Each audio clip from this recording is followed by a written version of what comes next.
చిన్న ప్రార్థన చేసుకొని వాక్యధ్యానం చేద్దాం. పరలోకమందున్న మా కన్న తండ్రి, నీ యొక్క పరిశుద్ధమైన నామమునకు స్తుతి, మహిమ, ఘనత, ప్రభావములు తెలియచేస్తూ ఉన్నాం. మరొక దినాన్ని మాకు అనుగ్రహించినందుకు స్తోత్రాలు. నీ పక్షాన నీవు నిలబెట్టుకున్న నీ దాసునైన నేను అల్పజ్ఞుడను, పాపిని, నిష్ప్రయోజకుడను. కేవలం నీ ప్రేమ, నీ కృపచేత మాత్రమే నీవు నిలబెట్టావు. మేము విని నేర్చుకొనున్నట్లుగా, ధ్యానించినట్లుగా బలపరచండి. అభ్యంతరపరచ చూచే సాతాను, దురాత్మ, చీకటి శక్తుల ప్రభావం నుంచి తొలగించండి. అన్ని విషయాల్లో నీవే మహిమ పొంది మా ఆత్మీయ జీవితానికి మేలు కలుగచేయమని, ధ్యానింపబోచున్న ఈ మాటలన్నీ కూడా ప్రభు మాకు మేలుకరంగా దీవించమని క్రీస్తు యేసు పేరిట ప్రార్థిస్తున్నాము తండ్రి, ఆమెన్. వాక్యపఠన భాగంగా లేవి గ్రంథము 27వ అధ్యాయము 30వ వచనాన్ని చదవండి ఎవరైనా. భూధాన్యములలోనేమి, వృక్ష ఫలములలోనేమి, ఫలములన్నిటిలో దశమ భాగము యెహోవా సొమ్ము. అది యెహోవాకు ప్రతిష్ఠితమగును. జాగ్రత్త వినండి. ఈ యొక్క సర్వ సృష్టి, భూమి ఆకాశములు, అందులో ఉన్నటువంటి పదార్థములు, ఈ సృష్టిలో భూమి మీద చేయబడినటువంటి మానవులు అందరూ కూడా దేవునికి చెందినవారు. ఈ యొక్క కనబడుతున్న సృష్టి, ఉన్నటువంటి సమస్త పదార్థాలు, జీవరాశులు అంతా కూడా దేవుని యొక్క సొత్తు, దేవుని యొక్క ఆస్తి. ఇదంతా కూడా దేవునికి చెందినది. కనుక దేవుడు అంటున్నాడు, తనను నమ్మి మందిరానికి వచ్చిన వారికి దేవుడు ఒక పాఠాన్ని నేర్పించాలనుకుంటున్నాడు. అదేంటంటే, మనం దేవుని దగ్గర అడిగి పొందుకోవడానికి ఇష్టపడతాం, మంచిదే. దేవుని దగ్గర మనం అడిగి పొందుకోవడానికి ఇష్టపడతాం, మంచిదే. అడగాలి, దేవుడే ఇవ్వాలి. మరి కేవలం దేవుణ్ణి అడగడం మాత్రమేనా దేవుడు మనకు నేర్పించింది? దేవుడికి ఇవ్వడం కూడా నేర్చుకున్న వాళ్ళను కదా. కాబట్టి బైబిల్లో ఒక మాట ఉంది, చదవండి ఒకసారి. అపోస్తుల కార్యము 20వ అధ్యాయము 35వ వచనం. అపోస్తుల కార్యము 20వ అధ్యాయము 35వ వచనం. అపోస్తుల కార్యము 20వ అధ్యాయము 35వ వచనం. ఇలాగూ ప్రయాసపడి బలహీనులను సంరక్షింపవలెననియు పుచ్చుకొనుట కంటే ఇచ్చుట ధన్యము. దేవుడు ఏమంటున్నాడంటే, దేవుని దృష్టిలో ఏది గొప్పదంటే తీసుకోవడం కంటే ఇవ్వడం ధన్యత అంట. తీసుకోవడం కంటే ఇవ్వడం ధన్యత అంట. దేవునికి మనం ఏమి ఇవ్వగలమో అది ఇవ్వకుండా ఉండడము ధన్యత కాదు, కరెక్ట్ కాదు. దేవునికి ఏమేమి ఇవ్వాలి? దేవునివి ఏమేమి అంటే అన్ని దేవునివే. మన ఆత్మ దేవునిదే, మన శరీరము దేవునిదే, ఈ భూమి మీద ఉన్న సమస్త పదార్థములు దేవునివే. కనుక దేవుడు మనుషులకు ఇచ్చినట్లుగా, దేవుడు మనుషులకు ఇస్తున్నట్టుగా తన భక్తులైన వారికి దేవుడు ఒక నియమం పెట్టాడు, ఒక నియమం నేర్పిస్తున్నాడు. అదేంటంటే, పుచ్చుకోవడం కంటే, మనుషుల దగ్గర నుంచి పుచ్చుకోవడం కంటే దేవుని పని నిమిత్తం ఇవ్వడం అనేది ధన్యత అంటున్నాడు దేవుడు. 500 నోట్లు పరలోకంలో ఉంటాయా, భూమి మీద ఉంటాయండి? ఏమా? మనం అంటుంటాం, దేవా నువ్వు ఈవా అని చెప్పని. ఆయన ఏమంటాడు తెలుసా? నీ బీరువాలో వచ్చేస్తుంది అంటాడు. అంతే కదా. 500 నోట్లు ఎక్కడుంటాయి? 100 రూపాయల నోట్లు, 50 రూపాయల నోట్లు ఎక్కడుంటాయి? పరలోకంలో కాదు, మన ఇళ్లల్లో. అంతేనా? ఇప్పుడు ఆ బీరువాలో తాళం తీసి ఇవ్వాల్సింది దేవుడేనా, మనమా? మనం ఇవ్వాలి. కనుక ఆత్మ సంబంధమైన విషయాలు మనం ఎన్నో నేర్చుకుంటూ ఉన్నాం. ఈ ఆత్మ సంబంధమైన విషయాలలో దేవుని పరిచర్య నిమిత్తము, దేవుని యొక్క సన్నిధి నిమిత్తము, మందిరము నిమిత్తం కూడా మనము ఇవ్వడం అనే విషయాన్ని మనం ఈరోజు నేర్చుకోవాలి. ఆరోగ్యం గురించి దేవుణ్ణి అడుగుతున్నాము, ధనం గురించి దేవుణ్ణి అడుగుతున్నాము, ఉద్యోగం గురించి దేవుణ్ణి అడుగుతున్నాము, సమస్యల గురించి దేవుణ్ణి అడుగుతున్నాం. మంచిదే, అడగొచ్చు, తప్పేం లేదు. అయితే ఈరోజు ఒక విషయాన్ని మనం నేర్చుకుందాం. దేవుడు మనకు నేర్పిస్తున్నటువంటి ఒక విషయాన్ని మనం నేర్చుకుందాం. జాగ్రత్త వినండి. ఆరోగ్యం బాగా లేదనుకోండి, డాక్టర్కి 10,000 ఇస్తామా? ఇస్తాం. స్కూల్లో పిల్లోడు చదివించాలనుకోండి, అమ్మాయినో అబ్బాయినో చదివించాలనుకోండి, సంవత్సరానికి 50,000 ఇస్తామా? ఇస్తాం కదా. మంచి బట్టలు పండగ వచ్చింది అనుకోండి, కొట్లో వాడికి 2,000 5,000 రూపాయలు ఇస్తామా? చీరకి ఇస్తాం కదా. ఒక ఇల్లు, మంచి ఇల్లు కట్టుకోవాలనుకోండి, ఓకేనా, బేల్దారి మేస్త్రికి 3 లక్షలు 4 లక్షలు ఇస్తామా? ఇస్తాం. ఒక ఇల్లు కట్టుకోవాలంటే ఇటుక రాయి వాడికి ఇస్తామా? సిమెంట్ కొట్టోడికి ఇస్తామా? ఎంత ఇస్తామమ్మా? 10 రూపాయల కదా. కాబట్టి జాగ్రత్త వినండి. మనము మనుషులకు, మన అవసరాలకు ఏ విధంగా మనం ధనాన్ని ఖర్చు పెడుతూ వాడుతున్నామో, మనం దేవుని దగ్గరకు వచ్చేసేసరికి ఏ విధంగా ఉన్నామో దాన్ని బట్టి మన జీవితం ప్రతిఫలం అనుభవిస్తుంది. నువ్వు అనారోగ్యం పాలైతే డాక్టర్కి 10,000 ఇవ్వడానికైనా కానీ ఒప్పుకుంటావు, కానీ అనారోగ్యం పాలు కాకుండా దేవుడు నన్ను ఆరోగ్యవంతుడుగా చేస్తున్నాడు కాబట్టి 10,000 దేవుని మందిరానికి అని ముందే ఇవ్వగలవా? ఆ మనసు కావాలి. నన్ను ఇంతవరకు తల్లి గర్భములో నుంచి నిర్మించి బయటికి తీసుకొచ్చిన దేవుని భాగం ఇది. అయినా ఒక విషయం నేను మిమ్మల్ని అడుగుతాను, జాగ్రత్తనండి. మీ చేతుల్లో డబ్బు పడంగానే ఆ డబ్బుని చూసి ఈ డబ్బు దేవునిది అనే ఆలోచన ఎప్పుడు వస్తుందా? రాదు. ఒక బిడ్డ మీకు పుట్టంగానే ఈ బిడ్డ దేవునికి అర్పించాలి, దేవుని సేవ కోసం ఏర్పాటు చేయాలి అనే ఆలోచన వస్తుందా? రాదు. మరి మనం ఏం నేర్చుకున్నాం దేవుడి దగ్గర? దేవుడి దగ్గర మనం ఏం నేర్చుకున్నాం అంటే, యేసయ్య, అనారోగ్యం వస్తే ఆరోగ్యమి, డబ్బులు లేకపోతే డబ్బులి, ఇంతే నీకు నాకు సంబంధం. ఇంకెంతకు మించి నీకు నాకు ఏ సంబంధం లేదు ప్రభువా. ఒకవేళ నేను ఏదన్నా తప్పులు చేస్తుంటే గద్దిస్తావేమో, జాగ్రత్త, నేను ఒప్పుకోను అని మన ఇష్టానుసారంగా మనం బతకడం ఈ లోకంలో అనేక మందిని చూస్తాం. ఈరోజు ఒక మంచి పాఠాన్ని నేర్చుకుందాం. ఒక బైబిల్లో నుంచి ఆమె మనకంటే కూడా చాలా భయంకరమైన పరిస్థితుల్లో ఉన్నామే అయినా దేవుని విషయంలో ఆమె ఎలా ఉందో ఒకసారి మనము ఆలోచన చేద్దాం. ప్రేమైన దేవుని బిడ్డలారా, గుర్తుపెట్టుకోండి. మనం ఇల్లు కట్టుకుంటే ఆ ఇంట్లోకి మన బంధువులు, మన స్నేహితులు మాత్రమే వస్తారు. అంతేనా? ఊర్లో జనమంతా వస్తారా? రారు. ఊర్లో జనమంతా ఎవరైనా రాగలిగిన చోటు ఏది చెప్పండి?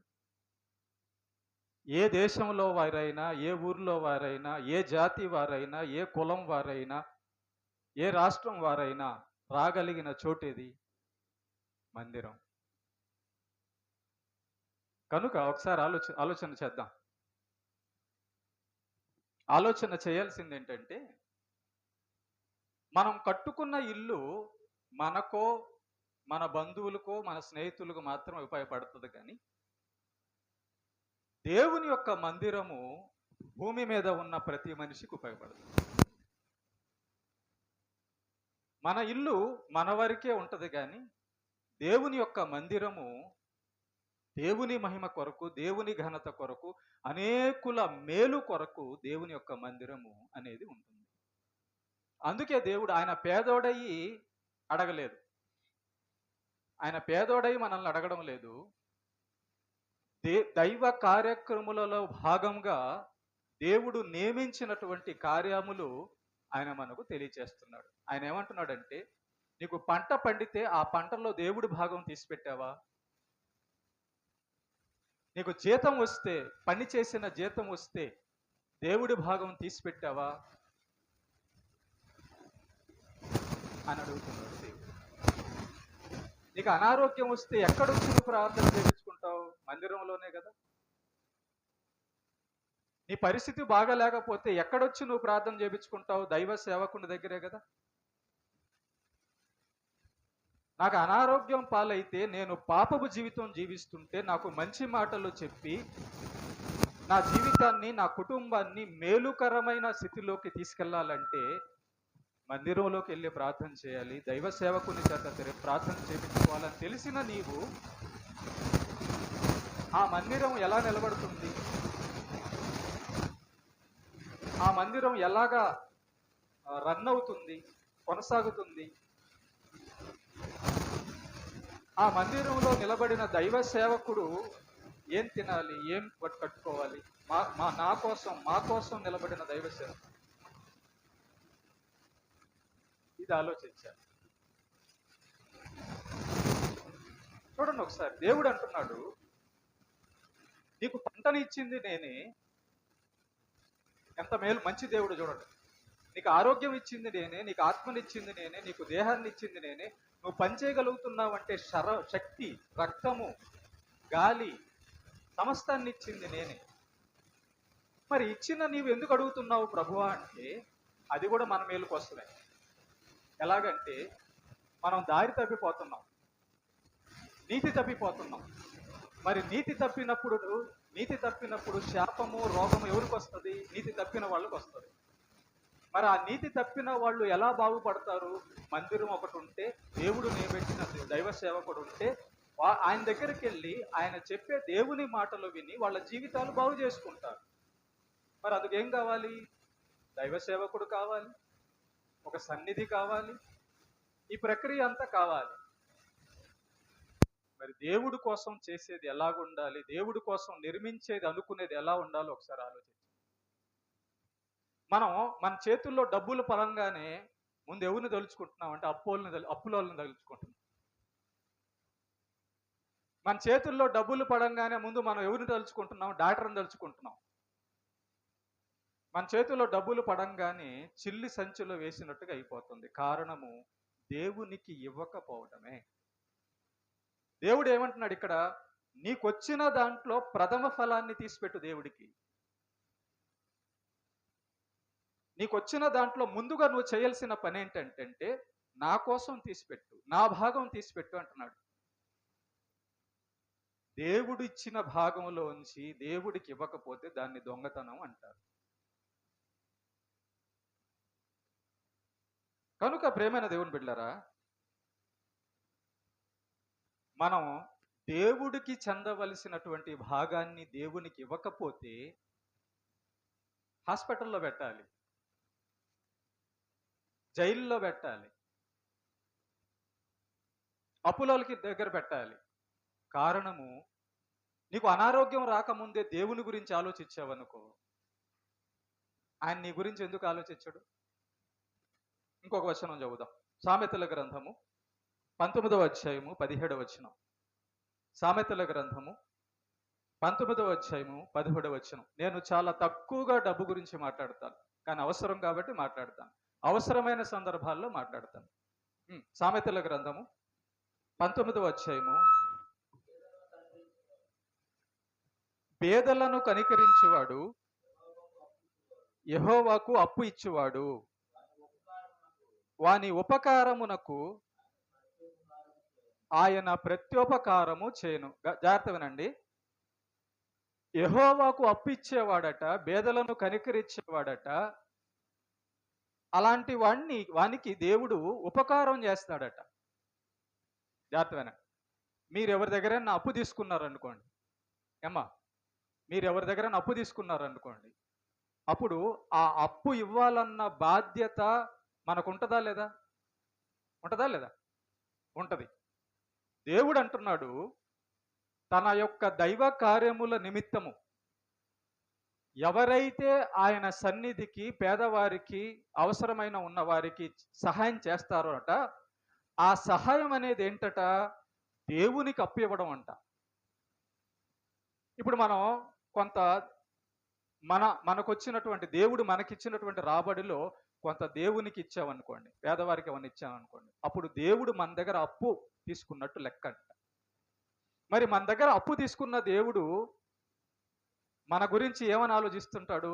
మంచోళ్ళైతే అప్పు తీసుకుంటే ఆ అప్పు అతనికి ఇచ్చేయాలి, ఎందుకంటే నా అవసరంలో అతనికి అప్పు ఇచ్చాడు నాకు. అవునా? అనుకుంటాం, అంతే కదా? నాకు కష్టంలో ఉన్నప్పుడు అతను నాకు అప్పు ఇచ్చాడు కాబట్టి అతనికి ఎట్లాగైనా మళ్ళా తిరిగి ఇచ్చేయాలనుకుంటాం. మరి దేవుడు ఏమన్నా పేదోడా? దేవుడు ఏమన్నా లేనోడా? ఇప్పుడు దేవుడికి మనం అప్పిచ్చాం, దేవుని సన్నిధికి ఇచ్చాం. దేవుని సన్నిధిలో పేదలు పోషింపబడుటకు, దేవుని సన్నిధిలో ఆత్మ సంబంధమైన సువార్త కార్యక్రమములకు, దేవుని మందిర నిర్మాణ పనులకు మనం దేవుడికి అప్పిచ్చాం అనుకో. అప్పిచ్చిన దేవుడు నీ విషయంలో ఏమని ఆలోచిస్తాడంటే, అమ్మో నాకు అప్పిచ్చింది, ఆయన నాకు అప్పిచ్చినాడు, వెంటనే తీర్చేయాలనుకుంటాడు. దేవుడు ఎందుకు? నీతిమంతుడు కనుక, పరిశుద్ధుడు కనుక.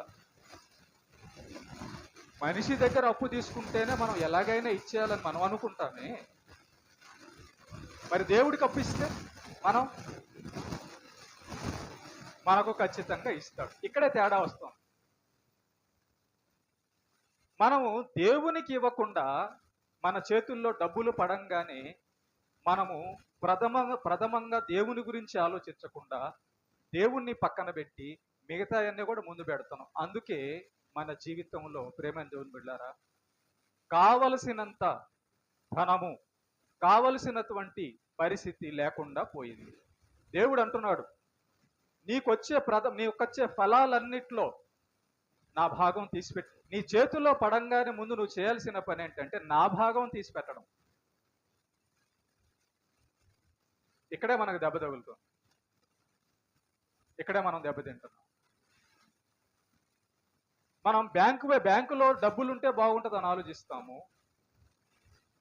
ఒంటికి ఇంట్లో బంగారం ఉంటే, పొలం ఉంటే, ఇల్లు ఉంటే బాగుంటుంది అని ఆలోచిస్తాము. కానీ నా చేతుల్లో డబ్బు పడంగానే అది దేవుని సన్నిధిలో ఉంటే బాగుంటుందా బాగుండదా అని ఆలోచిస్తాం.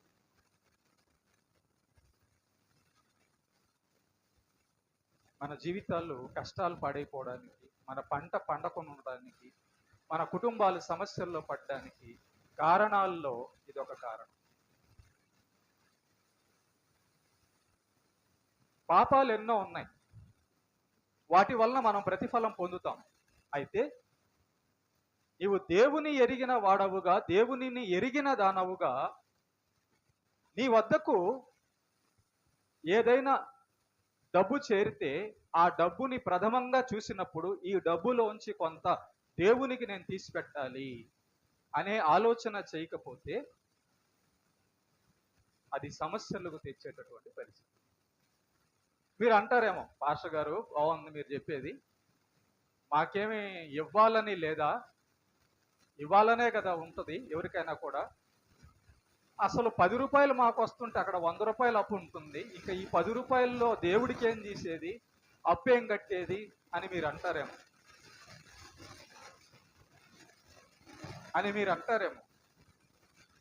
అలా కొంతమంది ఆలోచన ఉండొచ్చు. లేదా వాళ్ళ చేతుల్లో డబ్బులు పడంగానే ఇంకో ఆలోచనలు లేదో పెట్టుకోవచ్చు. ఇక్కడ దేవుడు నిన్ను అన్నం తినొద్దని చెప్పడం లేదు, బట్టలు కొనుక్కోవద్దని చెప్పడం లేదు, ఇల్లు కట్టుకోవద్దని చెప్పడం లేదు, పిల్లల్ని చదివించవద్దు అని చెప్పడం లేదు, అన్ని చెయ్యి. కానీ మొట్టమొదట చేయాల్సింది అంటే దేవుని భాగం నీ చేతుల్లో పడంగానే ముందు ఆ డబ్బును చూడంగానే నీకు రావాల్సిన ఆలోచన ఏంటంటే, ఇది ఎవరిచ్చారు? దేవుడిచ్చాడు. కనుక దేవుడిచ్చిన దాంట్లోంచి దైవ కార్యముల నిమిత్తము, దేవుని నిమిత్తము కొంత తీసి పెట్టాలి. ఈ పని చేసిన తర్వాత నెక్స్ట్ పని ఏదన్నా నువ్వు చేయి. కానీ మనం ఇలా చేస్తున్నాం. ఒకసారి మీ మీ మీ మనసుల్లోకి ఆలోచించుకోండి. నీ చేతుల్లో కష్టపడిన సొమ్ము పడంగానే, జాగ్రత్త వినండి, ఎలా కష్టపడ్డావు నువ్వు? దేవుడు నీకు ప్రాణం ఇస్తే. ఎలా కష్టపడ్డావు నువ్వు? దేవుడు నీకు అనారోగ్యం ఇవ్వకుండా ఆరోగ్యం ఇస్తే. అంతేనా? ఎలా కష్టపడ్డావు నువ్వు? దేవుడు నిన్ను ప్రమాదాల్లో నుంచి రక్షిస్తే. పనికి వెళ్తున్నావు, పాము కరిస్తే. పనికి వెళ్తున్నావు, వెనకాలే లారీ వచ్చి గుద్దేస్తే. పనికి వెళ్తున్నావు, ఎవరైనా తగాదా పెట్టుకొని నిన్ను చంపేస్తే. ఇవన్నీ మర్చిపోయావా?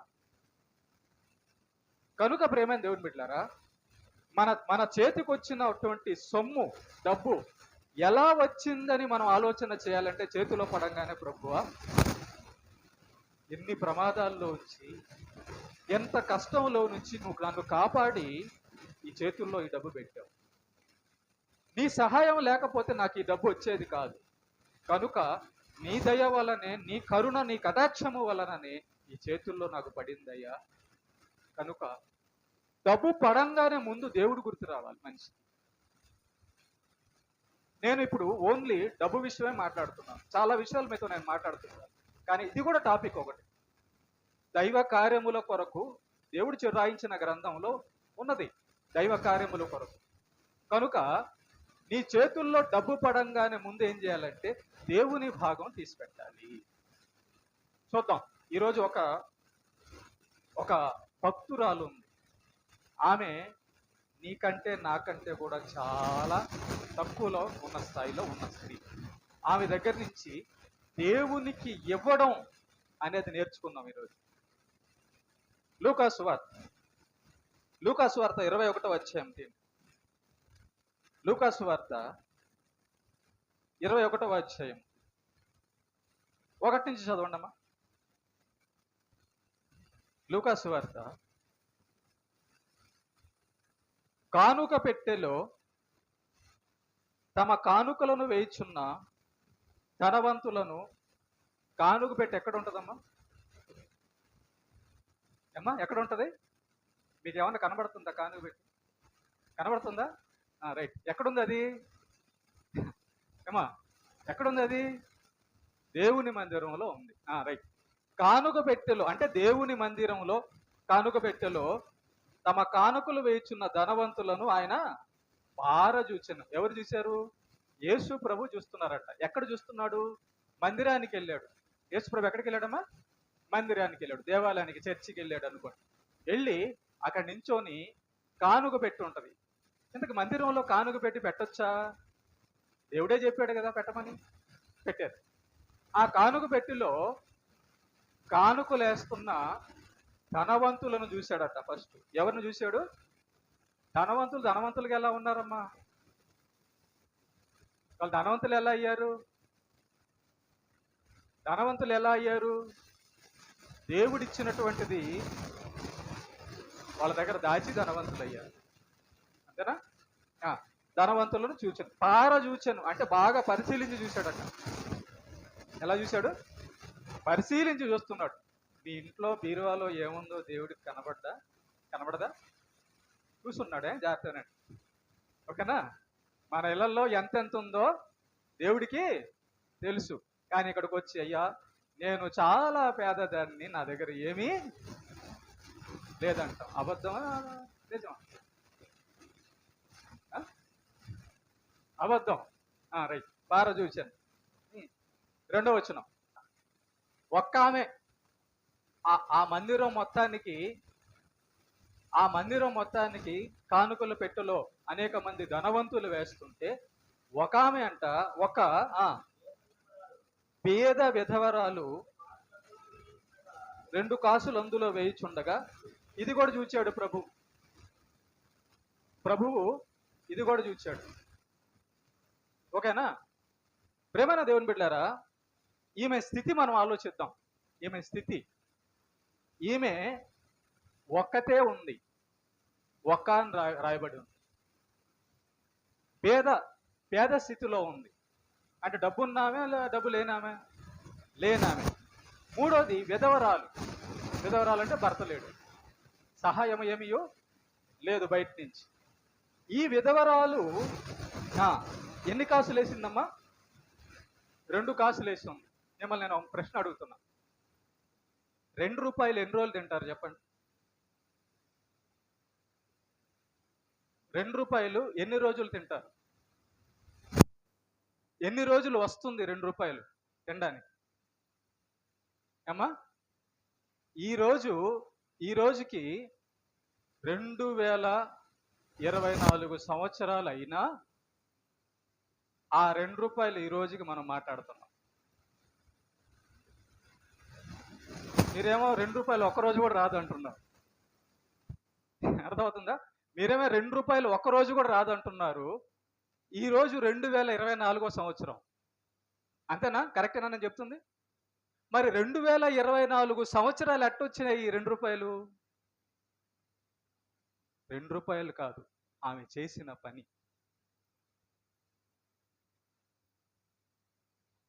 ఆమె చేసిన పని 2024 సంవత్సరం వరకు దేవుడు అనేక మందిరాలలో దైవ సేవకుల చేత వినిపింప చేస్తూనే ఉన్నాడు. ఈ భూమి ఉన్నంత కాలం, బైబిల్ ఉన్నంత కాలం భూమి మీద ఈ యొక్క విధవరాలు ఇచ్చిన ₹2 ముందుకెళ్తానే ఉంటాయి. మీరు అంటున్నారు ₹2 కదా, రెండు కాసులు ₹2 అనుకుందాం మనకు అర్థం కావడానికి. ఎప్పుడో 2024 సంవత్సరాల క్రితం దేవుడికి ఇచ్చినటువంటి ₹2 ఈ రోజు కూడా చెప్తున్నాడు దేవుడు. ఆమె ₹2 ఇచ్చింది. ఏ చర్చిల్లో? భూమి మీద ఉన్న అన్ని చర్చిల్లో. ఆమె పేదదంట, ఆమె విధవరాలంట, ఆమె ఒంటరిదట, ఆమెకి ఎవరూ లేరట, కానీ ₹2 ఇచ్చింది. ఎందుకు? ఆమె చేతుల్లో ₹2 పడంగానే ఆమె ఏమనుకుందో తెలుసా? ఇది నాదే. ఎక్కడికి వెళ్ళాలా? వెళ్ళేసి మంచి చీర కొనుక్కుంటే బాగుండు, 1 కేజీ మాంసం తీసుకుంటే బాగుండు. ఆ 2 కాసులు ఆమె చేతుల్లో పడంగానే కష్టం చేసి ఉంటుంది పాపం, ఉంటారు కదా. పేదామంటే ఇంట్లో సరిగా తినడానికి కూడా ఉండదు కాబట్టే కదా పని చేస్తుంది. బియ్యం కూరగా ఎలా ఉందో పరిస్థితి పేదాము కదా. కానీ ఉంటాయి చాలా పరిస్థితులు, కష్టాలు ఉంటాయి. కానీ ఆ చేతుల్లో 2 కాసులు పడంగానే ఆమెకి కాసు కనిపించిందా, క్రీస్తు కనిపించాడు? మనకేం కనపడుతుందమ్మా? గాంధీ బొమ్మ కనపడుతుంది. అమ్మో, ఈ గాంధీ బొమ్మని బీరువాలో పెట్టేసి అంతేనా? లేదా మనకు అప్పులోలు కనబడతారేమో, డబ్బును చూడంగానే ఇంకొకటి. కానీ ఈ యొక్క పేద విధవరాళ్లకు చేతులో కాసు పడంగానే దేవుడు కనబడు, కృతజ్ఞత కలిగి ఉంది. ఇక ఈ యొక్క ధనము తన ధనం అనుకోలామె. ఇది నా కష్టం అనుకోనుంటే ఆ 2 కాసులు అందులో వేసుండేది కాదు. ఇది నా డబ్బు అనుకో ఉంటే ఆ 2 కాసులు అందులో కానుక పెట్టిలో వేసుండేది కాదు. చదవండి, చూచి 3వ వచనం. ఈ బీద విధవరాలు అందరికంటే ఎక్కువ వేసినని.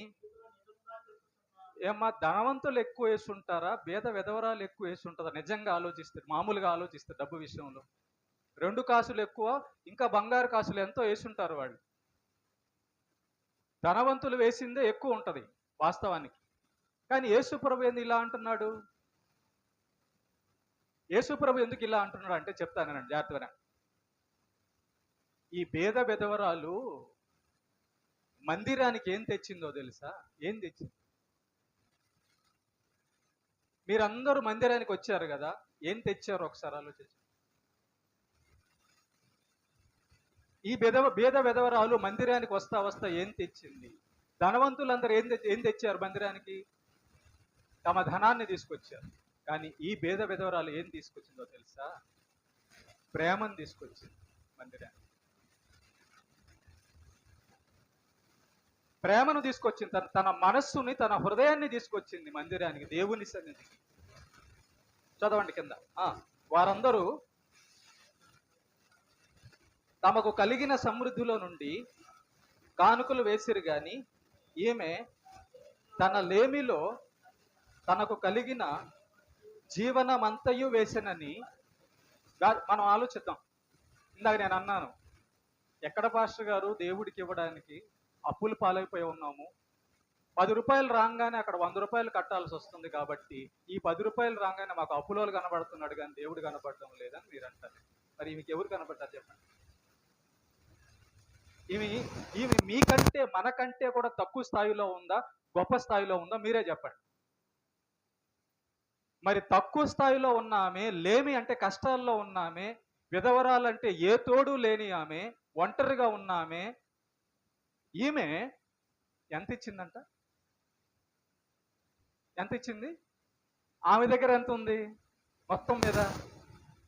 ఆమె దగ్గర 2 కాసులు ఉంది తెచ్చేటప్పుడు, అంతే కదా?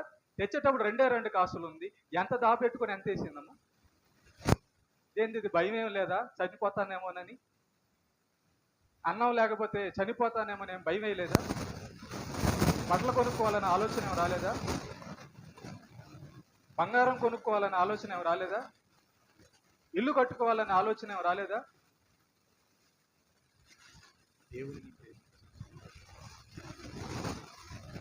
ఈ భేద విధవరాలు దేవుణ్ణి ప్రేమించి, ఆ ప్రేమ చూడండి, కష్టాలలో దేవుణ్ణి ప్రేమించడం, కష్టాలలో దేవుణ్ణి నమ్ముకోవడం, కష్టాలలో దేవుని మీద ఆధారపడడం. మనం ఈ భేద విధవరాలికి మనకున్న తేడా ఏంటంటే, కష్టంలో మనం దేవుణ్ణి ప్రేమించడం లేదు, కష్టంలో దేవుని మీద ఆధారపడడం లేదు, కష్టంలో మనం దేవునికి ఇవ్వడం లేదు.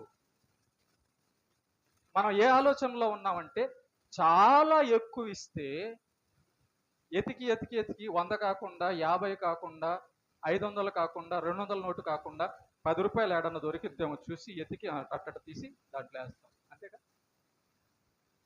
200 నోటు వస్తే అమ్మో ఇంకేమైనా అయిపోదా? దేవుడికి 500 నోటు ఇస్తే ఇవ్వచ్చా? ఇచ్చా దేవుడికి? 200 ఇవ్వచ్చా? 50 ఇవ్వచ్చా? 10 ఇస్తే సరిపోద్దులే. ఆయన ఏం చేసుకుంటాడు?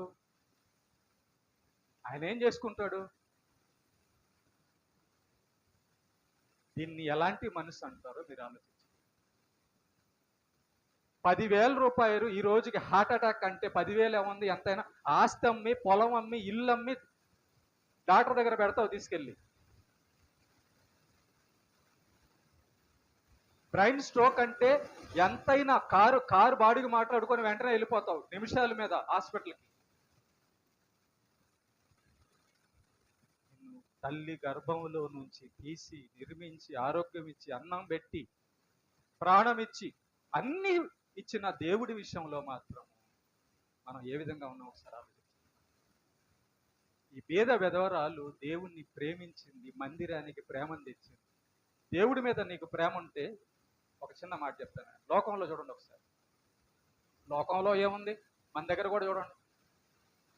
మనం దేవునికి ఇవ్వకుండా సమయాన్నైనా, సొత్తునైనా దేవునికి ఇవ్వకుండా ఎక్కడ ఎక్కువ ఖర్చు చేస్తున్నామంటే, మన కోసమో, మన బిడ్డల కోసమో, భర్త కోసమో, భార్య కోసం, అంతే కదా? ఎందుకమ్మా? వాళ్ళంటే మనకు అసహ్యం కదా, అందుకనేనా ప్రేమ పుట్టా? ఏమా, మన ఇంట్లో భార్య బిడ్డలకి ఎక్కువ ఖర్చు చేస్తూ దేవుడికి తక్కువ ఇస్తున్నామంటే ప్రేమ దేవుడి మీద ఎక్కువ ఉందా?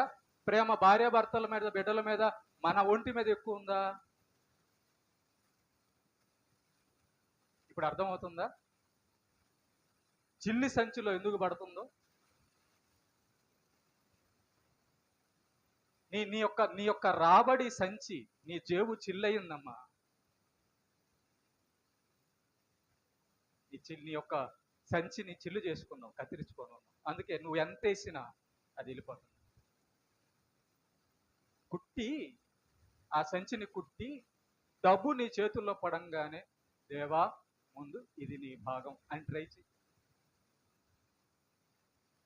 ఇది ట్రై చెయ్యి, చూడు. దేవుడు అన్నాడు, దేవుని మాట, నాకు ఇచ్చి మీరు శోధించిన ఎడల పట్టజాలనంత విస్తారముగా మీకు నేను ఇస్తానన్నాడు. ఏమేమి ఇస్తాడు ఆయన? ఇస్తే ఆరోగ్యం ఇస్తాడు, ఆత్మీయతను ఇస్తాడు, డబ్బులు ఇస్తాడు, అన్ని ఇస్తాడు, మనశ్శాంతి ఇస్తాడు. మనం చేతుల్లో డబ్బు పడంగానే దేవుణ్ణి కాకుండా ఆలోచించకుండా మిగతా వాటన్నిటిని ఆలోచిస్తున్నాం కాబట్టి మన జీవితాల్లో ఏటువంటి ఆశీర్వాదము ఉండదు. ఎండిపోయిన చెట్టులాగా ఉంటుంది. దేవుని కోసం దాచిపెట్టకుండా మన బిడ్డల కోసం, మన భర్త కోసం, మన ఇంటి కోసం, వీటి కోసం ఎక్కువ దాచిపెడుతున్నాం. అంటే నేను దాచిపెట్టొద్దని చెప్పడంలా, దేవుని కంటే ఎక్కువగా కాదు. దేవుని కంటే ఎక్కువ కాదు, కాకూడదు. ప్రేమ దేవుడి మీదే ఎక్కువ ఉండాలి. సమయం దేవుడికే ఎక్కువ ఉండాలి. కష్టం దేవుడికే ఎక్కువ ఉండాలి. ప్రార్థన దేవుడికే ఎక్కువ ఉండాలి. సమస్త విషయాల్లో ప్రథమ భాగం అంటే అర్థం ఏంటంటే ఆయనకే ఎక్కువ అని అర్థం. ఇప్పుడు ఈ విధవరాలు 2 కాసులు ఇచ్చింది కదా, 2 రూపాయలు ఇచ్చింది కదా, మర్చిపోయాడమ్మా దేవుడు విధవరాలని. 66 పుస్తకాలు కలిగినటువంటి పరిశుద్ధ గ్రంథమైన తన మాటల గ్రంథములో 2024 సంవత్సరాల పైన చరిత్రలో నిలబెట్టేశాడు. 2 రూపాయలు. ఎలా ఇచ్చింది? కష్టంలో ఇచ్చింది. ఎంత ఇచ్చింది? ఉన్నదంతా ఇచ్చేసింది. ఇప్పుడు ఈ భేద విధవరాల యొక్క దృష్టిలో దేవుడు ఏమై ఉంటాడు? ఎంత గొప్పగా ఉంటాడో ఒకసారి ఆలోచించండి. ఈ ధనవంతులు ఎలా ఇచ్చారు చెప్తానండి. ధనవంతులు ఎలా ఇచ్చారంటే తాము ధనవంతులము అని చూపించుకోవడానికి ఇచ్చారు. తమ పేరు కోసం ఇచ్చారు. ఇదిగో చూడండి, నేను పెద్ద దండేస్తున్నా దేవుడికి, చూడండి, అందరు చూడండి. అంటే దాని అర్థం ఏంటి? నా గురించి మీరు చెప్పుకోవాలి. ఏమని? ఇదిగో పలానా అతను దేవుడి మందిరానికి అంత వేసాడు. దేవుడికి కనబడదా నువ్వు ఎంత వేస్తున్నావు? సందర్భంగా వచ్చింది కాబట్టి ఒక విషయం చెప్తున్నానండి. దేవుని సన్నిధిలో ఒక అతను ఇనప రేకులు వేసాడు చందాదాన్ని. ఇనప బెల్లలో ఇనప రేకులేసి అడిగితే, ఎవరేసారని అడిగితే, నేనే వేసానని చెప్పి, ఎందుకు వేసావు అంటే మాస్టర్ గారికి అమెరికా నుంచి డబ్బు వస్తుంది కదా, ఆయనే మనకి ఇవ్వాలని చెప్పని అన్నాడు. ఆ వ్యక్తి చినిగిపోయిన నోట్లు తీసుకొచ్చి వేసేవాడు దాంట్లో. ఈ రోజున ఆయన ఎక్కడున్నాడో తెలుసా? 2 కళ్ళు పోయి ఇంట్లో ఎవరు నన్ను నడిపిస్తారని. మన ఊర్లోనే దేవునివి దేవునికి చెల్లించుడి పైన రాసుంటుంది. ఏమనుకుంటున్నారు మీరు? దేవుణ్ణి ప్రేమించరా? దేహాన్ని ప్రేమిస్తారా? దేవుణ్ణి ప్రేమించరా? కుటుంబం కంటే కుటుంబాన్ని ప్రేమిస్తారా? నీ రాబడి అంతా కూడా చిల్లి సంచులు వేసినట్టుగా, నీ జీవితం అంతా కూడా దేవునికి ప్రాధాన్యత ఇవ్వకపోతే సాతాను మార్గంలో వెళ్ళిపోతుంది. కాబట్టి ఈ యొక్క విధురాలను మనం చూస్తున్నాం. పుచ్చుకొనుట కంటే ఇచ్చుటలో సంతోషించే దేవుడు దేంట్లో సంతోషిస్తాడు తెలుసా? ఈ విధవరాలు గురించి మనకి ఎందుకు రాపిచ్చాడంటే, ఆ బిడ్డ చూడు, నా బిడ్డ చూడు, కష్టంలో ఉంది, విధవరాలుగా ఉంది, ఒంటరిగా ఉంది, ఏ తోడు లేదు, అయినా నన్ను ప్రేమించింది, నా కోసం ఉన్నదంతా తీసుకొచ్చిందేంటి అని చెప్పి ఆ పేద విధవరాల చరిత్ర శాశ్వతంగా రాసేసి, ఆమె దగ్గర నుంచి మనల్ని పాఠం నేర్చుకోమన్నాడు. దేవునికి ఇవ్వడం అంటే ఈ పేద విధవరాల దగ్గర నుంచి మనం నేర్చుకోవాలట. దేవునికి ఇవ్వడం అంటే ఈ పేద విధవరాల దగ్గర నుంచి మనం నేర్చుకోవాలట. కాబట్టి ప్రేమను దేవుని బిడ్డారా, ప్రేమను తెచ్చినటువంటి ఆ యొక్క తల్లి స్త్రీ. నువ్వు మందిరానికి వస్తున్నావు కానీ దేవుణ్ణి ప్రేమించడానికే వస్తున్నావు. నువ్వు మందిరానికి వస్తున్నావు కానీ నీ చేతిలో పడిన డబ్బు పడంగానే కొంత దేవుడికి తీసుకు మందిరం కోసం అని తెస్తున్నావా? ఎంత అని కాదండి, ఇక్కడ డబ్బే లెక్క అయితే ₹2 తక్కువ, వాళ్ళు వేసేది ఎక్కువ. అవునా? కాబట్టి గుర్తుపెట్టుకోండి, మందిరానికైనాను మన జీవితంలోనైనాను ప్రేమని దేవుడు పెట్టారా, ఈ ధనవంతులు వాళ్ళని వాళ్ళు చూపించుకోవడానికి వచ్చారు. మేము ఎంత డబ్బు వేస్తున్నామో చూసి ఆ డబ్బు ఇచ్చింది దేవుడని మర్చిపోయారు. ప్రాణం ఇచ్చింది దేవుడని మర్చిపోయారు. వాళ్ళను వాళ్ళు చూపించుకుంటూ వాళ్ళ గొప్పతనం, కొంతమంది మందిరంలో తమ గొప్పతనాలు చూపించుకోవడానికి వస్తారు. చూసావా, నేను కట్టుకున్న చీర ఎలా ఉందో, ₹300 చీర కట్టుకుంటే ఒళ్ళు కప్పదా? ₹300 చీర 5,000 కావాలా? ఇంకా 5,000 చీర ఎందుకు? నాకు తెలియక అడుగుతున్నా. ఏమా, ₹5,000 చీర ఎందుకు? నాకు తెలియదు. చెప్పండి, నాకు తెలియదులే.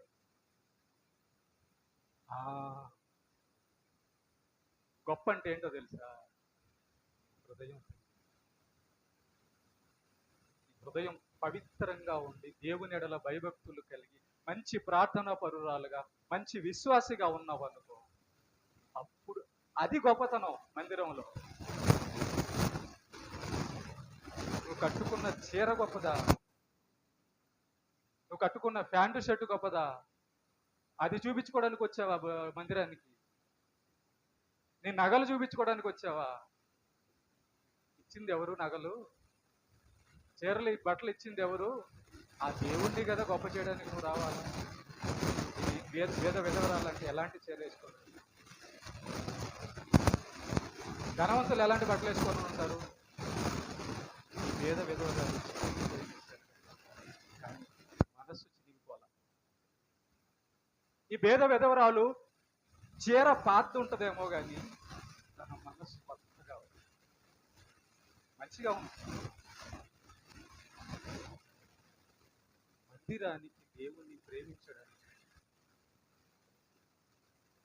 నీ టాలెంట్ అసలు నువ్వంటూ ఉన్నావంటే దేవుడిచ్చింది కదా. దేవుడు ఆత్మ గనుక ఆయనను ఆరాధించువారు ఆత్మతోనూ సత్యముతోనూ ఆరాధించాలి. ఆయన ఇచ్చిన మాట ఆజ్ఞ పాటిస్తుంది ఈ తల్లి. అమ్మా, మరి ఆమెను ఇంటర్వ్యూ చేస్తే ఉన్న 2 కాసులు పేదదానివి భయం ఉందో లేదో, ఇల్లుందో లేదో మొత్తం ఇచ్చేసావంటే అవేం చెప్తుందో తెలుసా? చిన్న ఆయన, నేను ఈరోజు బతుకున్నానంటే ఆయన దయ. నేను ఆయనకి ఇస్తే ఇవ్వడా? ఆయన ఏమన్నాడు? యెహోవాకు అప్పు ఇచ్చేవాడు ఆయన వల్ల ఆయన కనికరిస్తాడు. నువ్వు ఒక మనిషికి అప్పు ఇస్తేనే తిరిగిస్తాడే, దేవుడికి ఇస్తే నీకు ఇవ్వడా? ఇవ్వడేమో అనుకుంటే అది అవిశ్వాసం, నీకు నమ్మకం లేనట్టే. ఈ భేద విధవరాలు రేపేం తినాలి చెప్పండి? ఉన్నదంతా ఇచ్చేసింది, రేపేం తినాలి? రేపు దేవుడు ఇస్తాడని నమ్మింది కాబట్టి ఇచ్చింది. దేవునికి ఇవ్వడం నేర్చుకోవాలండి, అడగడమే కాదు ఇవ్వడం కూడా.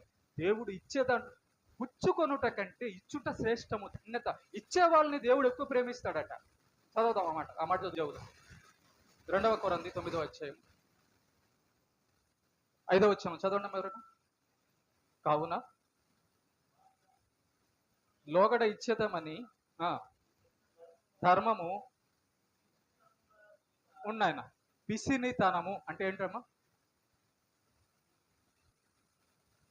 పిసినితనం అంటే చెప్తానండి, ఎక్కువ తనక దాచుకొని కొంచెం ఇవ్వడాన్ని పిసినితనం అంటారు. ఎక్కువ తాను దాచుకొని కొంచెం ఇవ్వడాన్ని పిసినితనం. కాబట్టి దేవుడికి ఇచ్చేటప్పుడు ఎలాగ ఇవ్వాలి? పిసినితనంగా ఇవ్వకూడదు. నువ్వు గొప్ప, దేవుడు గొప్ప, మరి దేవుడి భాగం అలా ఉండాలి.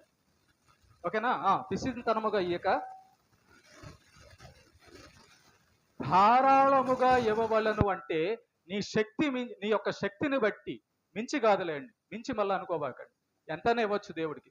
కానీ ధారాళముగా ఇవ్వవలను అంటే దేవుని యొక్క పరిచర్య నిమిత్తము నీవు ఇవ్వగలిగినంత ఇవ్వవలను, ధారాళముగా ఇవ్వాలని చెప్పి వచ్చి దాన్ని జమ చేయుటకై వారిని హెచ్చరించుట నేను కూడా అందుకే ఈరోజు ఈ వాక్యం మిమ్మల్ని హెచ్చరించుట అవసరమని, దేవుడికిచ్చే దాంట్లో దేవుని డబ్బు విషయములో మిమ్మల్ని హెచ్చరించడం అవసరం అని ఈరోజు ఈ పాఠాన్ని చెప్తున్నాను. నువ్వు 10,000 రూపాయలు తీసుకెళ్లి హాస్పిటల్లో పెట్టేసావు, ఏం లాభం వచ్చింది నీకు చెప్పు? అది ఆ 10,000 దేవుడికి ఇచ్చుంటే నష్టం వచ్చేదా, లాభం వచ్చేదా?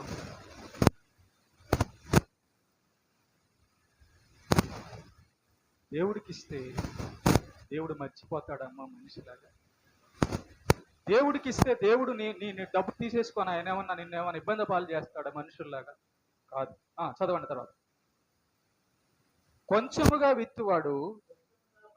కాబట్టి నువ్వు చూడండి, దేవుడికి ఇచ్చే దాంట్లో ఎక్కువ నువ్వు పెట్టుతున్నావు, కొంచెం దేవుడికి ఇస్తున్నావు. కాబట్టి నువ్వు కొంచెం ఇచ్చి నువ్వు 10 రూపాయలు ఇచ్చావు అనుకో, నీకు ఎంత రావాలా? 20 రూపాయలు రావాలి. 20 రూపాయలు సరిపోద్ది నీకు నెలకు? మరి సరిపోద్దిగా 20 రూపాయలు నీకు దేవుడు ఇస్తే. చెప్పండి, ప్రభువా నాకు నెలకి 20 రూపాయలు ఇస్తే చాలు ప్రభువా, చెప్పు. ఎంత కావాలి నీకు? నీ కుటుంబం జరుగుబాటుకి ఎంత కావాలో అంత కావాలి కదా? అవునా? అంతేనా?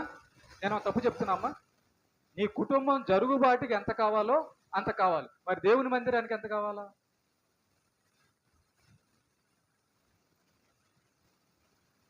దేవుని మందిరం నడుచుటకు ఎంత కావాలో, నీ కుటుంబానికి ఎంత కావాలో అంత కావాలి. దేవుని మందిరం జరగడానికి ఎంత కావాలో, దేవుని పరిచర్య కొరకు జరగడానికి ఎంత కావాలో అంత కావాలి. నీకు ఇంకో విషయం కూడా మీకు నేను చెప్తున్నానే, నేను అందరిలాగా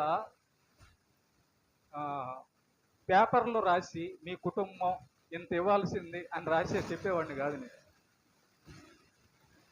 ఓకేనా? మీరు ఎప్పుడన్నా చూడండి, నేను ఏదన్నా డబ్బు టాపిక్ తెచ్చానంటే అది దేవుని పని నిమిత్తమే ఉంటుంది. పోనీ మీరు ఎవరైనా చెప్పండి, లేదు పాస్టర్ గారు పలానాసారి మీరు ఇదిగో దీనికోసం వాడుకున్నారు కదండి, చెప్పండి.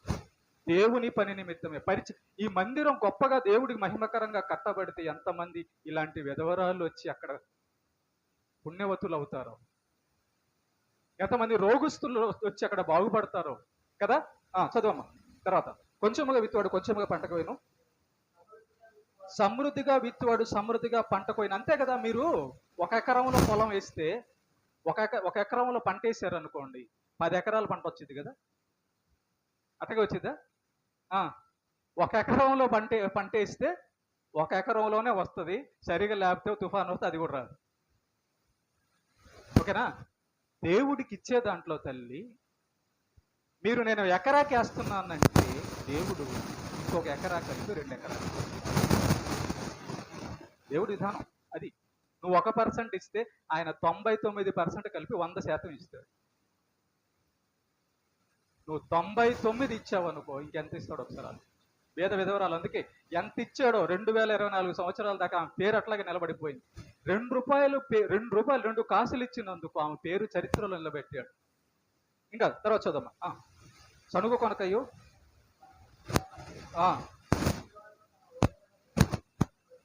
గుర్తుపెట్టుకో, దేవుడికి ఇచ్చేటప్పుడట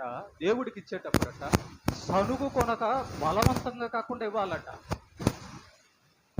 మీ అమ్మాయికి డబ్బులు ఇస్తున్నావు అనుకో, లేదా నీ భర్తకో నీ భార్యకో నీకు ఇష్టమైన వాళ్ళకి డబ్బులు ఇస్తున్నావు అనుకో, ఈమెకి ఎందుకు ఇస్తున్నాను, ఈయనకి ఎందుకు ఇస్తున్నాను అన్నట్టు ఇస్తావా? ఇంకేమన్నా కావాలి? ఇంకో రూపాయి ఏమన్నా కావాలా? అంతే కదమ్మా? ఇంకొక రూపాయి ఏమన్నా కావాలా? అమ్మాయి చదువుకోవడానికి డాక్టర్ చదివిస్తున్నావు అనుకో, అబ్బాయినో అమ్మాయినో ఎక్కడికో అమెరికాకు వేరే దేశం ఏదైనా వెళ్తున్నావు అనుకో, పంపిస్తున్నావు అనుకో, ఈ 10 రూపాయలు చాలా అంటావా? ఈ 10 రూపాయలు చాలా, ఇంకేమన్నా కావాలా నీకు? అట్టిస్తాం, అడుగుతాం మనం. అంతే కదా? సనుగు కొనకయ్యో బలవంతంగా కాక ప్రేమ చేత, ప్రేమతో, నీకేమన్నా అవసరం అమ్మా తల్లి, ఇంకా అడుగు, మళ్ళా నేను పంపిస్తా. జేబులో డబ్బులు పెట్టింది కాక మళ్ళా అడుగుతాం. అలా ఇవ్వాలట దేవునికి. తన హృదయములో నిశ్చయించుకున్న ప్రకారము ఇవ్వలేను. జాగ్రత్త పెట్టి వినండి. హృదయములో నిశ్చయించుకున్న ప్రకారము. నువ్వు ఎంత నిర్ణయించుకుంటున్నావు అంటే, ఈ యొక్క విధవరాలు తన హృదయములో దేవుని ఎలా నిశ్చయించుకుంది? దేవుడు ఎంత గొప్పోడో, ఎంత ప్రేమ కలిగినోడో, ఎంత రక్షకుడో, ఎంత నా కోసం ఆయన రక్తం కార్చాడో, ఎంత నా కోసం పరలోకం ఏర్పాటు చేశాడో, ఎంత నన్ను ప్రేమించాడో, అలా హృదయంలో ప్రేమించి హృదయాన్ని తీసుకురావాలి. ప్రేమించి నీ ధనాన్ని తీసుకురావాలి దేవుడి దగ్గరికి. బలవంతంగా అబ్బే ఆదివారం వచ్చింది. ఇంకో విషయం కూడా ఇక్కడ చెప్తున్నాను. అసలు కానుకలు ఇవ్వడానికి కూడా, చందా ఇవ్వడానికి కూడా కొంతమందికి ఆదివారం లేకపోవచ్చు. అయినా నువ్వు మందిరానికి మానాల్సిన పని లేదు. ఎందుకంటే దేవుడికి నీ స్థితి తెలుసు. ఎప్పుడు కూడా నా దగ్గర డబ్బులు లేవని చెప్పని మందిరానికి మానబాగా. నీ హృదయాన్ని తీసుకురా, నీ ప్రేమను తీసుకురా. ప్రేమ లేదా నీ హృదయంలో? దాన్ని తీసుకురా. దేవుడు చూస్తున్నాడు నువ్వు ఎందుకు అప్పులు పాలైపోయావో, ఉన్నాయో లేవో దేవుడు చూస్తున్నాడు. ఏమా తర్వాత హృదయంలో నిశ్చింత ప్రకారం ఇవ్వలేను దేవుడు. చూసారా, దేవుడు ఎవరిని ప్రేమిస్తారట? ఉత్సాహముగా ఇచ్చేవాడినే, పుచ్చుకునేవాడినే. ఇచ్చేవాడిని ప్రేమిస్తాడట దేవుడు. ఎలాగా? ఉత్సాహంగా. దేవుని కార్యము జరుగుతుంది, దేవుని కార్యాల కొరకు అని, అమ్మో ఇది నా దేవుని కార్యం అని ఉత్సాహంతో సంతోషంతో ఇచ్చేవాడట దేవుడు ప్రేమించి ఆశీర్వదిస్తాడు. నిజమే, యాకోబు జీవితాన్ని మనం చూస్తున్నాం. ఎక్కడికి పోయినా దేవుని వదలడం లేదు, దేవుడు ఆశీర్వదిస్తున్నాడు. ఎన్ని పశువులు, ఎంత ఆస్తి, దాసదాసీలు. అబ్రహాము జీవితంలో, ఇస్సాకు జీవితంలో. ఎందుకు అట్లా మన జీవితాలు లేవు? కారణం మనం దేవుడికి ఇవ్వడం లేదు. ఈ భేద విధవరాలు ఇచ్చి, లేమిలో ఇచ్చి, కష్టంలో ఇచ్చి చరిత్రలో నిలబడిపోయింది. ఏమా?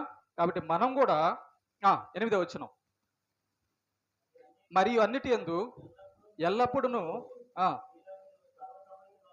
మీలో మీరు ఆగనైనా మీలో మీరు సర్వ సమృద్ధి గలవారై. మీ దగ్గర సమృద్ధిగా ఉండాలంటే మీరు ఇవ్వాలిగా.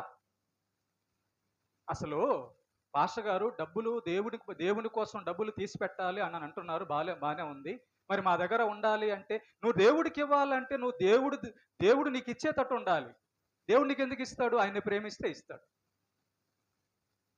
ఆయన ప్రేమించడం అంటే ఏంది? ఆయన ఆజ్ఞలు గైకొనడం, ఆయన సేవకు పనిచేయడం, ఆయన సేవకు సహకారులుగా ఉండడం. మీరు అనుకుంటున్నారేమో, దేవుడికి ఇచ్చిన ప్రతి రూపాయి అది ఆయన అకౌంట్లో జమ అవుతుంది. కనుక ఎల్లప్పుడూ మీలో మీరు సమృద్ధి గలవారై ఉండాలంటే దేవుడికి ఇచ్చేవారుగా ఉంటే ఆయన మనకిచ్చేవాడుగా ఉంటాడు. ఒకసారి ఆలోచించండి. ఏదైనా నేను మందిరం విషయంలో ఎలా ఆలోచిస్తున్నా చూడండి ఒకసారి. మందిరం రేకులు తీసేసి స్లాబులు వేయాలనుకున్నా. ఇంటికి కాదు, మందిరానికి. ఈ మందిరం ఎలా ఉండాలని బ్రాడ్గా ఆలోచిస్తున్నాను. ఒకసారి ఆలోచించండి. బ్రిటిష్ వాళ్ళు కట్టినటువంటి ఆ రాయి 100 సంవత్సరాలు ఉంటుంది. మనం కట్టిన రాళ్ళు వెంటనే పగుళ్ళు వచ్చేస్తాయి. ఒకసారి నా ఆలోచన చూడండి.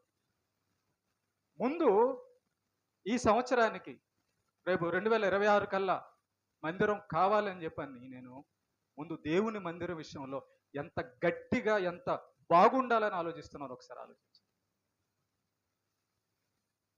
ప్రారంభించేశాడు దేవుడి యొక్క కృప చేత. నా ఆలోచనలు దేవుడి విషయంలో అలా ఉన్నాయి. గొప్పగా దేవుని మందిరం ఉండాలి, గొప్పగా దేవుడి పరిచయం జరగాలని తెచ్చిపెట్టేశాడు. నేను చెప్పాను, దేవుడు నా మాటను నెరవేర్చాడు. రాకముందే చెప్పా, దేవుడి విషయంలో, ఇదిగో మందిరం విషయంలో ఇలాంటి రాయి కట్టాలనుకుంటున్నానని. దేవుడిని నేను ప్రేమించాను. నా మాట ప్రకారం, ఆయన చిత్త ప్రకారము దేవుడు తెప్పించేసాడు. ఖచ్చితంగా దేవుడు తీరుస్తాడు మన ఆలోచన మంచిదైతే. ఏమా? కాబట్టి ప్రతీకారము చేయుటకు దేవుడి మేడల సమస్త కృపను విస్తరింప చేయగలడు. ఈ భేద విధవరాలు జీవితంలోంచి మనం నేర్చుకుంటున్న పాఠం ఏంటంటే, దేవునికి ఎలా ఇవ్వాలో ఈ భేద విధవరాలు మనకు నేర్పిస్తుంది. చూసారా, ఈమె కంటే ఏం తక్కువ స్థాయిలో మనమేం లేము, కానీ మనం ఈమెలాగా ఇవ్వడం లేదు. ఈమెలాగా దేవుణ్ణి ప్రేమించడం లేదు. నేను డబ్బు కోసం చెప్పడం లేదు, దేవుడి కోసం చెప్తున్నాను. దేవుడి పరిచర్య ధర్మము కోసం చెప్తున్నాను. నువ్వు ఇచ్చేదానిగా ఉంటే ఆయన నిన్ను ప్రేమించేవాడుగా ఉంటాడు. ఇచ్చేవాడవుగా ఉంటే ఎలా ఇవ్వాలి దేవుడికి? చూడంగానే ముందు దేవుణ్ణి తలుచుకో. దేవుణ్ణి గొప్పగా ఏం చేయవు, ఇది నా దేవుడికి అని ఇవ్వు. అడుక్కునేవాడికి డబ్బులు ఇచ్చేటప్పుడు ఎట్లా ఇస్తామండి మనం? చెప్పండి. ఒకసారి ఆలోచించండి. నీ బిడ్డ వచ్చి డబ్బులు అడుగుతున్నాడు, ఇటుపక్క కుడి పక్క. ఇటుపక్క అడుక్కునేవాడు అడుగుతున్నాడు. అడుక్కునేవాడికి ఎంత ఇస్తావు, ఎలా ఇస్తావు? నీ బిడ్డకి ఎలా ఇస్తావు, ఎంత ఇస్తావు? అర్థమైంది కదా? దేవుడు అడుక్కునేవాడని అనుకొని ఇస్తావా? నువ్వు ప్రేమించిన నీ భర్త, నీ బిడ్డ, నీ భార్య అనుకొని ఇస్తున్నావు? ఒకసారి వాళ్ళ కంటే ఎక్కువగా అనుకోవాలి ఇవ్వాలి. దేవుడు మన తండ్రి తల్లిదండ్రుల కంటే ఎక్కువే కదా. దేవుడు మన భార్య బిడ్డల కంటే ఎక్కువ. దేవుడు మనకంటే ఎక్కువ కదా. 2024లో కరోనా లిస్టులో పోకుండా ఉన్నాము అంటే ఆయన ఇచ్చిన ప్రాణం. ఒక్క మాట, ఈ గౌరవరం గ్రామంలో యేసుక్రీస్తు సంఘం వాళ్ళు నిర్మించిన మందిరం ఉందే, దాన్ని చూడ్డానికి వెళ్ళాలి అనేటట్టు ఉండాలి మనం గడిపి. మనం ఆయా స్థలాలకు వెళ్తుంటాం, రకరకాల ప్లేసులకి. మన ఆలోచన దేవుడు చూసి దాన్ని నెరవేరుస్తాడు. బయట జనాలు ఏమనుకోవాలి తెలుసా? ఆ మందిరాన్ని చూడ్డానికి వెళ్ళాలిరా, అంత గొప్ప కట్టుకున్నారు వాళ్ళు.